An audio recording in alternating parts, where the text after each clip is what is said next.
This 12-year-old boy mysteriously appeared at the grave of a millionaire's brother, whose name was Michael and who died 12 years ago. But the most shocking thing is who this child actually was. Comment what you think will happen. Your opinion is very important, and subscribe to my channel to support my work. Your help is very much appreciated. The storm battered Martha's Vineyard with a fury the locals hadn't seen in years. The winds howled between the old Victorian houses, and the massive waves crashed violently against the shore. Theodore Teddy Alvarez, 42, watched the tempest through the window of his mansion, his face etched with anxiety.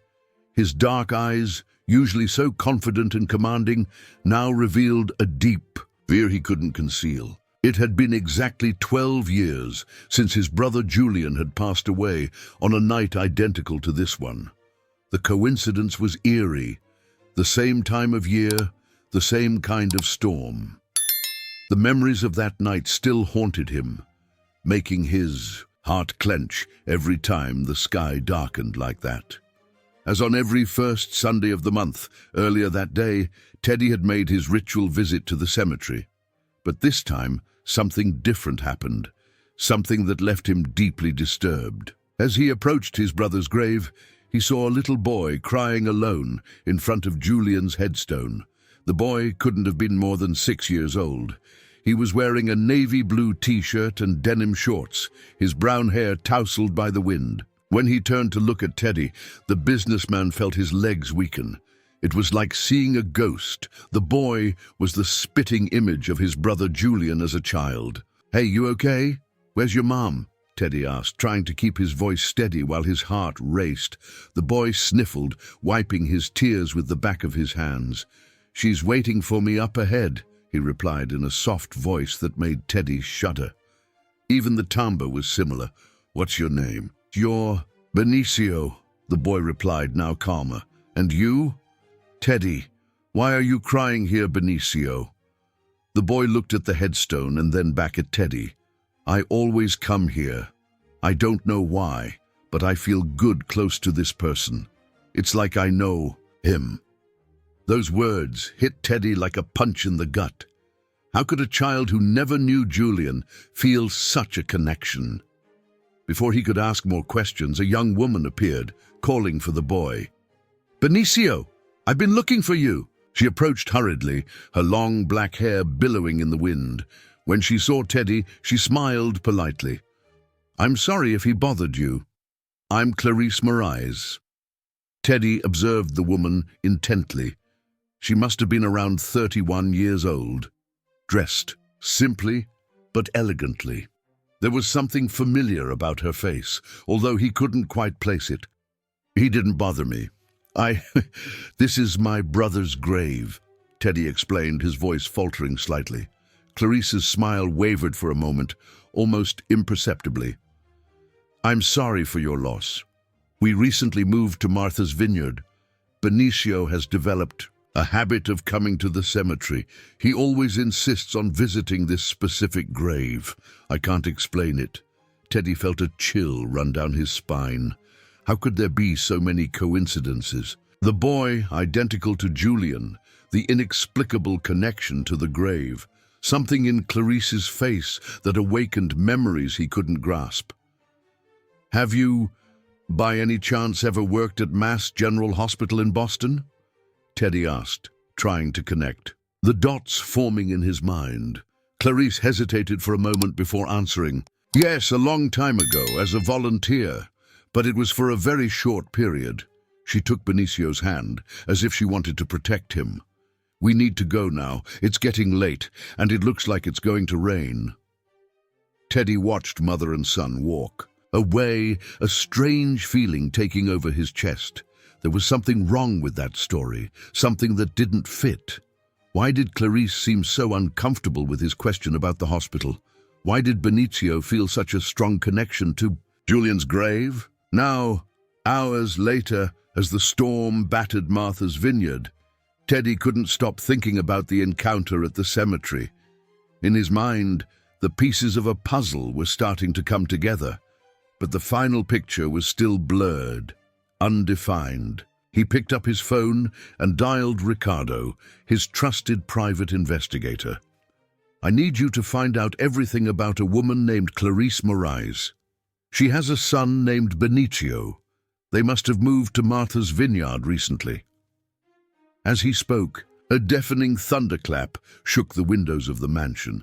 Teddy approached the glass, watching the lightning illuminate the bay. The storm was getting worse, exactly like that fateful night 12 years ago. "I also want you to investigate if she really worked as a volunteer at Mass General and, most importantly," Teddy paused, his voice trembling slightly, "I need to know where she was 12 years ago when my brother—" Another thunderclap interrupted his speech. Through the curtain of rain, Teddy saw a figure moving on the beach. He squinted, trying to see better. His heart almost stopped when he recognized the small figure. It was Benicio, alone on the sand, facing the storm. The boy was standing, staring fixedly at the raging sea, as if he were hypnotized by the giant waves. The scene was as disturbing as it was familiar. It was exactly how Julian used to be before.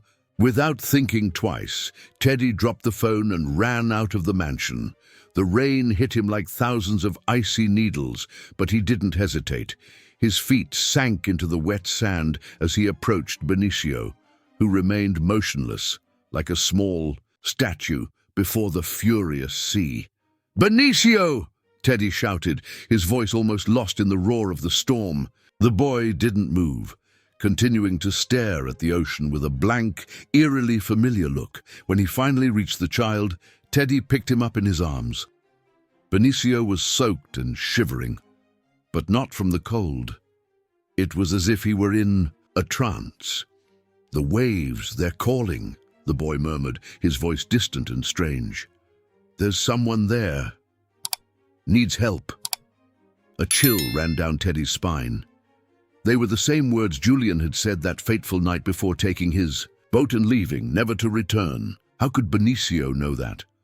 "Let's get out of here, it's dangerous," Teddy said, carrying the boy away from the beach. That's when he heard desperate cries coming from the street. It was Clarice, running towards them. "Benicio! Oh God! Benicio!" She reached the two, her eyes wide with panic. "I woke up and he wasn't in bed. How did he get here?" Teddy handed the boy into his mother's arms, watching as Clarice hugged him tightly, crying and shaking. There was something in the scene that deeply disturbed him. It wasn't just maternal concern he saw in her eyes, but fear. An old and familiar fear. "You need to dry off. My house is nearby," Teddy offered, pointing to the imposing mansion that stood near the beach. Clarice hesitated, but another thunderclap made her decide quickly. Inside the house, while his housekeeper, Donna Mercedes, provided towels and dry clothes, Teddy watched Benicio closely. The boy seemed to have returned to normal, but he still occasionally glanced at the sea through the large windows in the living room. "Does he do this often?" Teddy asked, pouring a cup of tea for Clarice, who was still shaking. "No, I mean—" Clarice ran her hand through her wet hair, visibly disturbed. "Sometimes he has these episodes. It started when we moved to Martha's Vineyard. It's like something is drawing him to the sea." Teddy sat in his favorite armchair, feeling the weight of the coincidences increase. "Why did you choose to move here? Martha's Vineyard isn't exactly a place with a lot of opportunities." Clarice looked away, her hands tightening around the cup. "I received an offer to teach music at the local school. I'm a piano teacher." "And before? Where did you live?" "Boston," she replied quickly. Too quickly. "But I always felt we should come here. It's hard to explain." At that moment, Benicio, who was sitting on the rug drawing with some pencils that Donna Mercedes had provided, held up his drawing. Teddy felt his heart stop. It was a detailed drawing of the old Alvarez family home, torn down years before the boy was born. "What place is this, Benicio?" Teddy asked, trying to keep his voice calm. "It's the house of my dreams," the boy replied simply. "I always dream about it. There's a big staircase at the entrance and a red swing in the garden." Clarice stood up abruptly, spilling some tea. "I think we've taken up too much of your hospitality, Mr. Alvarez. We need to go." "Wait," Teddy stood up too. "That house that Benicio drew, it was my family's house. It was torn down more than 10 years ago. How could he know the details? The red swing." "It must be a coincidence," Clarice said, but her voice trembled. "Benicio has a very fertile imagination. Come on, son." As they prepared to leave, Teddy noticed something falling from Clarice's soaked bag. It was an old photograph. When he picked it up to return it, his blood ran cold. In the image, faded and stained, was his late wife Marilla, smiling next to a younger Clarice, both wearing uniforms from Mass General Hospital. "You knew my wife," Teddy said, his voice loaded with accusation. It wasn't a question. Clarice turned, pale, taking the photo with trembling hands. It's not what you're thinking." "And what am I thinking, Mrs. Morais?"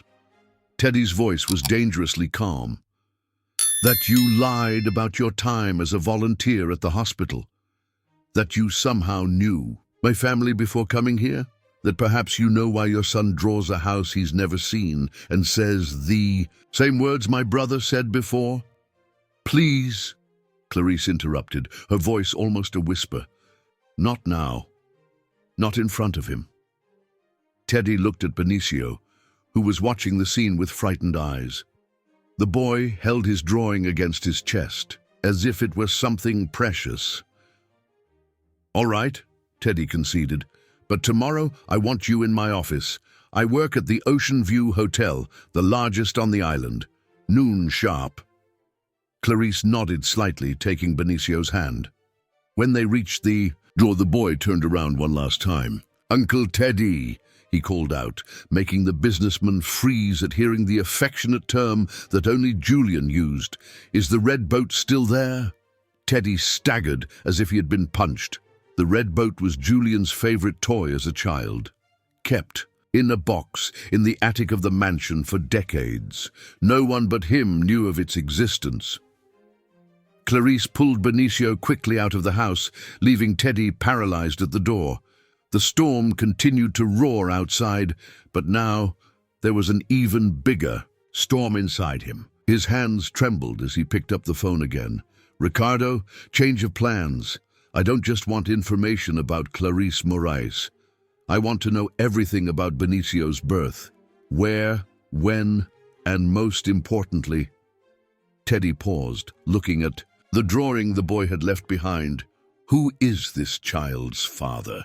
Outside the mansion, walking in the rain that was starting to subside, Clarice held Benicio's hand tightly while silent tears ran down her face. In her other arm, pressed against her chest, was her bag where she kept not only the photo with Marilla, but also something much more valuable. An old diary that contained secrets that could destroy the lives of everyone involved. The next morning, Teddy arrived early at the Ocean View Hotel. The immense seaside building, the pride of his hotel empire, looked different that morning, darker, almost hostile. As he went up to his penthouse office, his mind kept reliving the events of the night before. On his desk, a thick folder awaited him. Ricardo had worked all night, and the first results of the investigation were there. Teddy opened the file with trembling hands, but before he could start reading, his secretary announced over the intercom, "Mr. Alvarez, Mrs. Morais is here. I know she's early, but..." "Send her in," Teddy interrupted, quickly putting the folder in a drawer. Clarice entered the office looking even younger and more vulnerable in the morning light. She was wearing a simple navy blue dress and carrying a worn leather bag. Her eyes were red and swollen, betraying a sleepless night. "Where's Benicio?" Teddy asked, indicating a chair. "At school after what happened last night?" Clarice hesitated, sitting down. "I thought it best to keep his normal routine." "Normal?" Teddy laughed humorlessly. What exactly is normal in this situation, Mrs. Morais? A boy who draws houses he's never seen, who says things he couldn't. No, who looks inexplicably like my brother. Clarice squeezed the strap of her bag tightly. Mr. Alvarez, I know I owe you explanations. You owe me much more than explanations. Teddy cut in, his voice hard. I want the truth, all of it, starting with how you met my wife, Marilla. A deep sigh escaped Clarice's lips. I was a nursing student when I met Marilla at Mass General Hospital. She was undergoing a private treatment. Teddy felt his heart clench. Marilla's treatment had been kept secret. Only he and Julian knew the details. Continue, he ordered, his voice softer. Marilla and I became friends. She was so alone, so scared of everything. Clarice swallowed hard. We spent hours talking during her sessions. She told me about you, about Julian, about what? About her dream of having a child, Clarice replied, her eyes meeting Teddy's, and about how that dream seemed impossible. Teddy stood up abruptly, walking to the window. The view of Martha's Vineyard Sound usually calmed him, but not today. Marilla could never have children because of the illness. It wasn't because of the illness, Mr. Alvarez, Clarice said softly. It was because of me, Teddy completed, his voice breaking. I was sterile. Only Marilla and Julian knew that. The silence that followed was deafening. Clarice opened her bag with trembling hands, pulling out a small red-covered diary. Marilla gave me this before. She passed. She said that one day I would understand why. Teddy grabbed the diary, feeling the weight of memories in his hands. Upon opening it, he immediately recognized his wife's delicate handwriting. He began to read aloud, Dear Clarice, if you're reading this, it means I wasn't able to fulfill my last wish. Teddy deserves to know the truth about the plan Julian and I made. His hands trembled so much that the diary almost fell. What plan? Marilla had convinced Julian to be a donor for insemination, Clarice revealed, tears streaming down her face.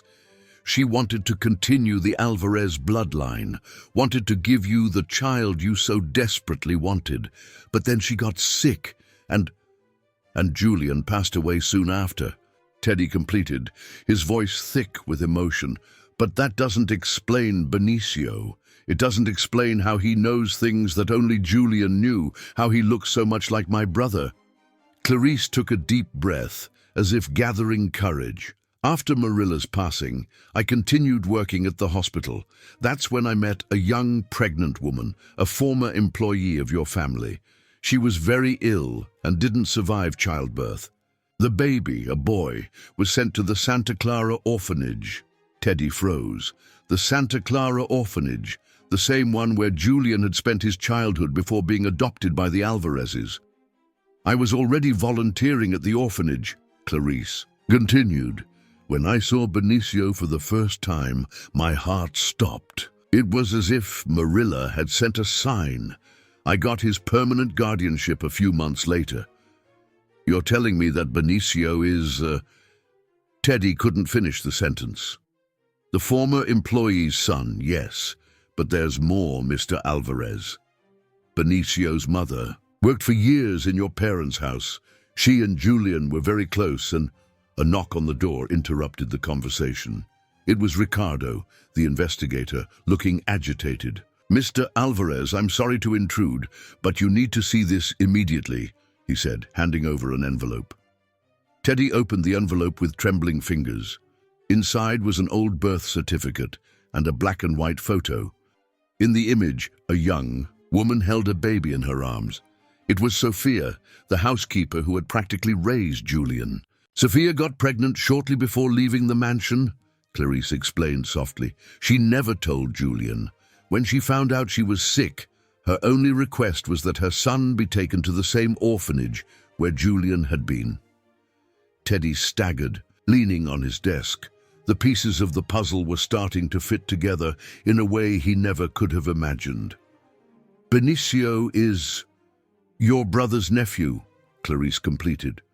Sophia's son and grandson of the same parents who raised Julian in the orphanage. That's why he feels this inexplicable connection to the island, to the grave, to you.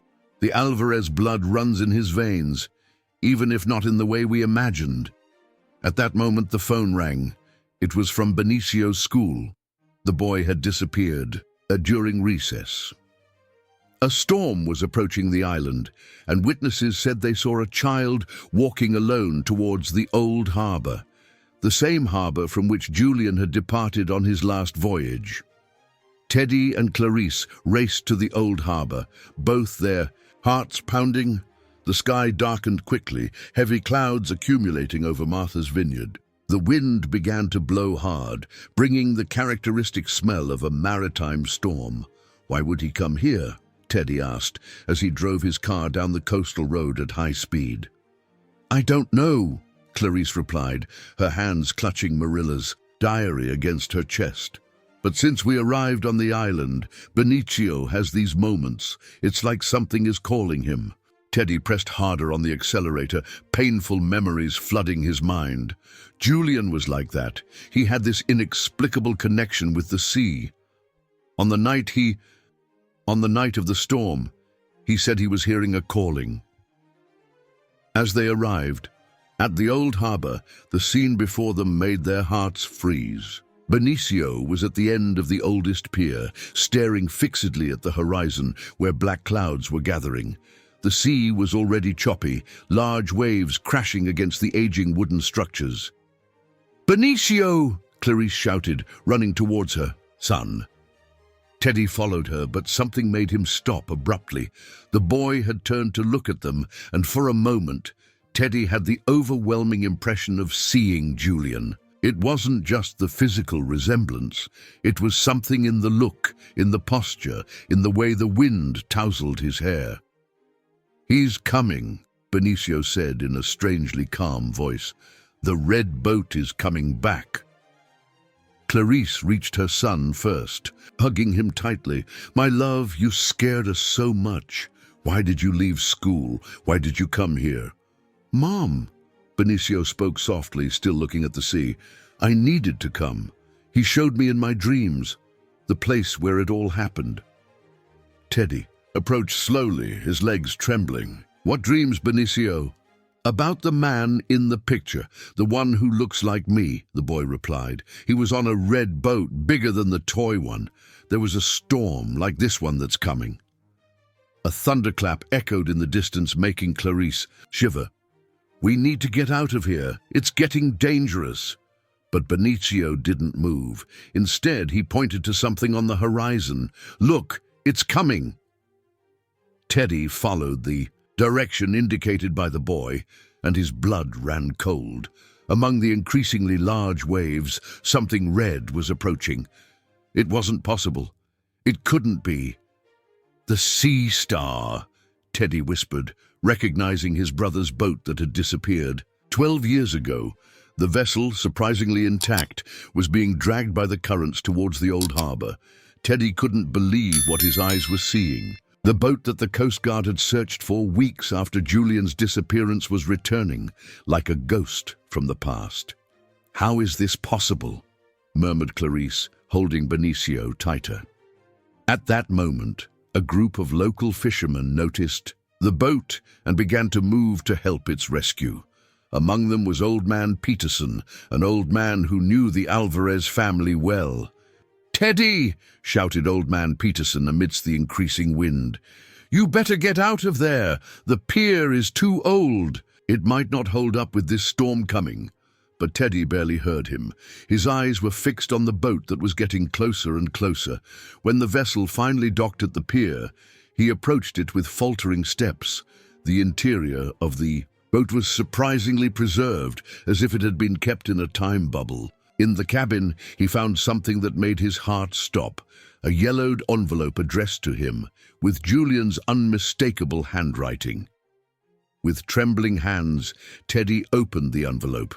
Inside was a letter and some old documents. "Dear brother," He began to read aloud, his voice thick with emotion. "If you are reading this, it means that the sea has finally returned what belongs to it. There are so many things I needed to hide from you." A sound of creaking wood interrupted his reading. The pier was beginning to give way under his feet. "Teddy, be careful!" Clarice shouted. Everything happened very quickly. The piece of pier where Teddy was standing began to collapse.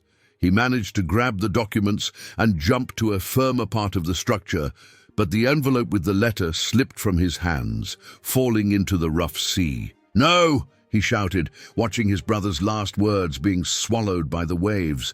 But Benicio, who watched everything with a supernatural calm, pointed to something floating near the pier. "Look, the box!" An old wooden box emerged along with the wreckage of the boat. Old man Peterson, using a net, managed to rescue it before it sank. When they opened the box, they found something that left everyone speechless. Dozens of letters, all addressed to Marilla, all written by Sophia. The dates went up to a few days before she passed away. "Sophia knew," Clarice said softly, reading. "One of the letters. She found out about Marilla and Julian's plan for insemination. But there was something else. Something she never had the courage to tell." Teddy picked up the last letter from the box, dated the day Julian left. His hands trembled so much that he could barely hold the paper. "Dear Marilla," he read, "today, Julian discovered the truth about your son. I couldn't hide any longer that I was expecting a baby from him. He was so happy. He said he would take responsibility for the child, that he would tell Teddy everything. But I fear it's too late. My illness is progressing, and the doctors don't give me much time. I only ask God that my son may one day know the family he has the right to." A deafening thunderclap cut through the sky, and the rain began to fall. Hard. The fishermen shouted for everyone to leave the pier immediately. "Let's go!" shouted Old Man Peterson. "The structure won't hold." As they ran to a safe place, Benicio stopped suddenly, his eyes fixed on something beyond the storm. "He's happy now," the boy said with a serene smile. "The man in the picture, he can finally rest." At that moment, a lightning bolt illuminated the entire bay, and for an instant, Teddy swore he saw the silhouette of his brother on the deck of the red boat, smiling and waving one last time before disappearing into the curtain of rain. In the weeks that followed the discovery of the boat, life on Martha's Vineyard changed completely for Teddy, Clarice, and Benicio.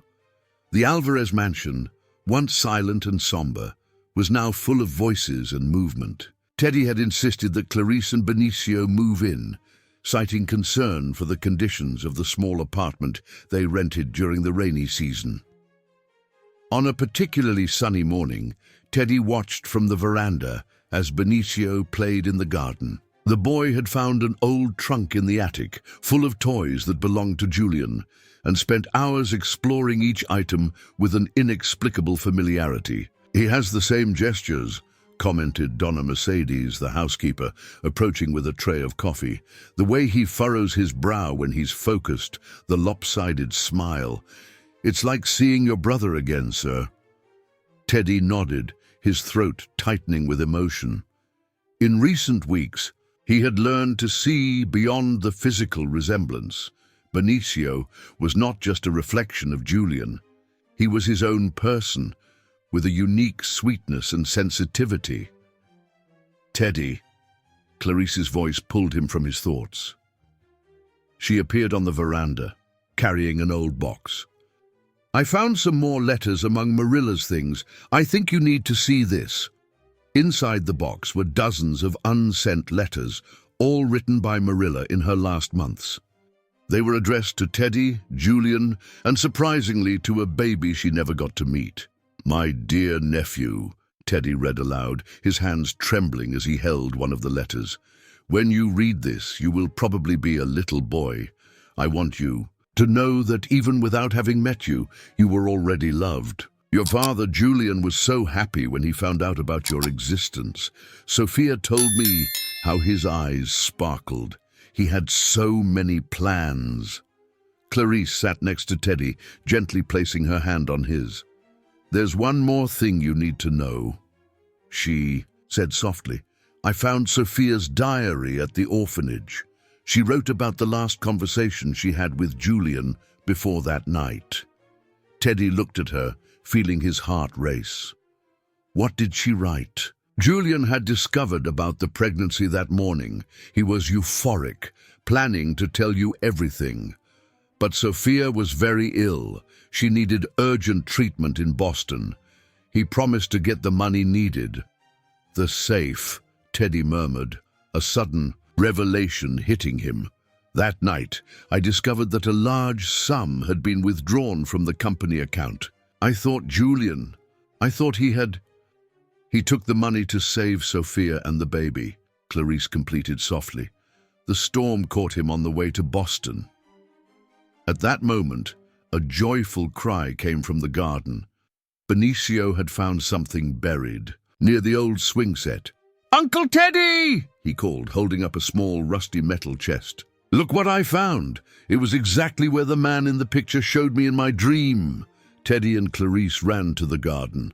The chest was sealed, but the lock gave way easily after so many years exposed to the elements. Inside, they found a laminated envelope and a small velvet box. "It's Julian's writing," Teddy said, recognizing the handwriting on the envelope. "Dear brother," he began to read, his voice thick with emotion. "If you found this, it means that something went wrong on my trip. The money I took wasn't to run away, as you must have thought. It was to save 2 lives, Sophia, the woman I loved in secret for years, and our son who is on the way. I know I should have told you before, but I feared your reaction, feared disappointing our family. The truth is that Sophia and I fell in love when we were very young, but social differences prevented us from being together. Now she is sick, needing urgent treatment, and our son, Teddy, you're going to be an uncle. Inside the velvet box is the ring I intended to give her when I returned. Please, if something happens to me, take care of them. And most importantly, tell my son that his father loved him more than anything, even before meeting him." Teddy opened the velvet box with trembling hands. The gold ring shone like new, with the initials J and S delicately engraved. "Uncle?" Benicio's voice brought him back to the present. The boy stared at the ring. "That was for my mother, wasn't it?" Clarice hugged her son, silent tears running down her face. "Yes, my love. Your father wanted to give this ring to Sophia." "I know," Benicio said with a disconcerting simplicity. "He told me in my dreams. He said he kept it here so no one would find it, but that one day I would." At that moment, something extraordinary happened. A ray of sunshine broke through the clouds, illuminating exactly the spot where they were. The wind blew softly, bringing the smell of the sea, and for an instant, everyone felt a familiar and comforting presence. Teddy knelt in front of Benicio, holding his little hands. "You are much more than my nephew," he said with a choked voice. "You are the son of my brother, the greatest gift he could have left me, and I promise from now on to be the uncle you deserve." But destiny still held one last surprise. That same afternoon, while organizing the documents found, Clarice discovered something shocking in Sophia's diary, a revelation that would forever change the course of their lives. "Teddy," called out, her voice trembling, "I think you need to see this." In her hands, a page from the diary revealed a secret that no one could have imagined, a secret that connected not only Julian and Sophia, but also Marilla and Teddy himself in a way that defied all coincidences. Teddy took the diary from Clarice's trembling hands, his heart pounding. The page was dated a week before Julian's disappearance, Sophia's handwriting rushing across the yellowed paper. "Dear diary, today I discovered something that changed everything.